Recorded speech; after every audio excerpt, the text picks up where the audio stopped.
In early 2013, Elisa Lam arrived in Los Angeles alone, carrying a camera, a backpack, and a plan to see the world.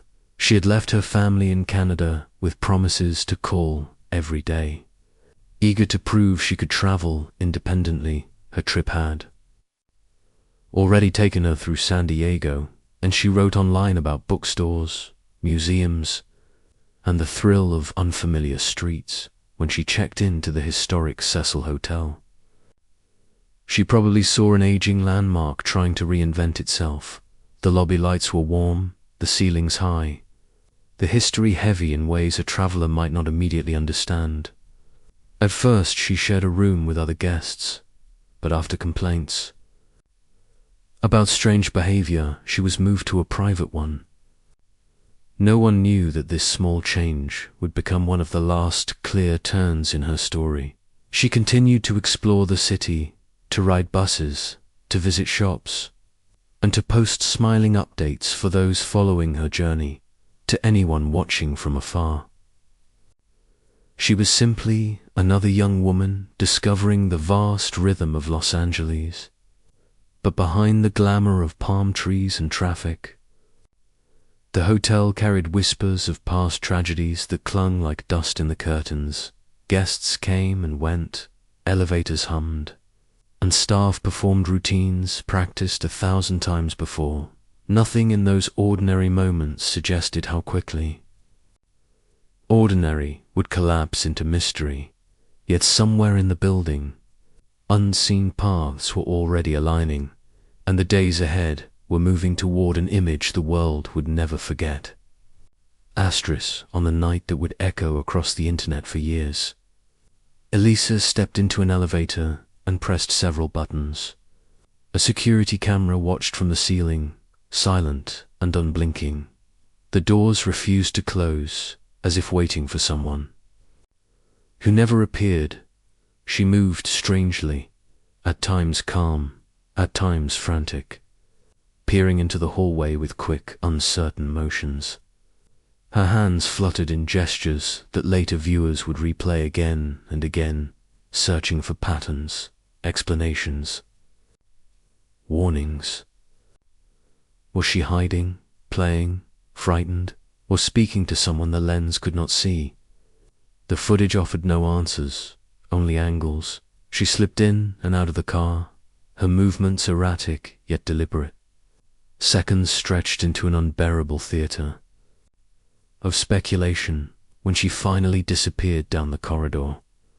The elevator closed as though nothing unusual had happened, but everything had changed days later when she was reported missing. That recording would become the center of a storm. Millions would watch, slow it down, brighten shadows, invent figures in the blur of pixels. The world turned into detectives, prophets, and storytellers all at once. Yet the real woman remained. Absent, somewhere beyond the frame, Elisa's journey continued into darkness, and the hotel kept its silence. Asterisk her family flew in, carrying hope that felt thinner with every passing hour. Police searched rooms, rooftops, hallways, and any place a frightened traveler might wander.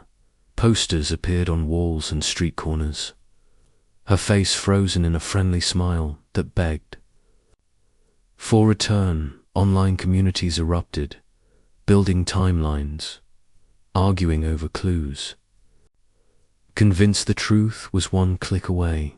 Inside the hotel, guests began to complain about low water pressure and an odd taste. Maintenance workers climbed toward the rooftop tanks, expecting a simple mechanical problem. What they found instead would transform mystery into tragedy. Elisa's body floated in the dark water, hidden above the city that had been searching for her. News spread with brutal speed, crossing continents before many could even process the words. Grief replaced curiosity, though questions still pressed in from every side. How had she reached the roof? Why had no alarm stopped her? Who else might have been there? The building that once felt like a stop on an adventure now seemed like a labyrinth with no mercy, and at its highest point, the answer had waited in terrible quiet. Asterisks in the years that followed, the case of Elisa Lam refused to fade. Documentaries, articles, and endless threads returned to the elevator, the roof, the silence between them. Some spoke of mental health, others of conspiracy, and some of things that belonged more to nightmares than evidence. Each theory tried to give shape to confusion, to build stairs where the record showed only blank walls. For her family, remembrance was more intimate and more painful than any. Headline: they carried the memory of a daughter and sister, not a symbol. Travelers still pass through the hotel doors, aware of history yet unable to fully grasp it. The elevator continues its patient climb and descent, indifferent to fame, but for many who watch that grainy footage late at night, a chill remains. It is the feeling of witnessing a moment just before the world tilts. A young woman on a trip. A corridor, a choice, and then absence. What endures is not only the mystery, but the reminder of how fragile a journey can be, how a city of millions can still lose someone in a heartbeat, and how the search for meaning can echo long after the lights go out.